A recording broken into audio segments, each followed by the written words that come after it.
જય શ્રી રામ મિત્રો, કેમ છો? મજામાં ને?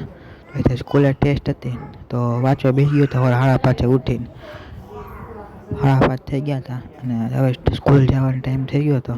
તો નાસ્તો હોતે બની ગયો, ફટાફટ નાસ્તો કરી લઉં અને બેગમાં નાખી દો ચોપડીને વળી સર મને બહાર ઊભો રાખશે. સ્કૂલેથી આવી ગયો હવે જમવાનું થઈ ગયું હે, ફટાફટ જમી લે હવે અને જમીન સીધો હુઈ જાય, થાકી ગયો તો એટલે.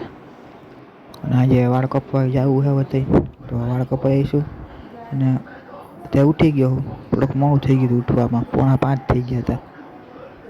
તો અત્યારે ટીવી જોઉં ને તમારી નાની કહે કે ટાંકોને એવું સાફ કરવાનું હોય, તો મેં કીધું હાલો ટાંકોને એવું સાફ કરી નાખીએ. ટાંકોને એવું સાફ કરીને પાછું મોઢું ધોઈ નાસ્તો કરવા બેસી ગયો અને ટીવી જોતો હતો. ટીવી જોતા જોતા મમરા અને ખાઈ લીધું. પિક્ચર પૂરો કરી નાખીએ, મળીએ બીજા બ્લોગમાં.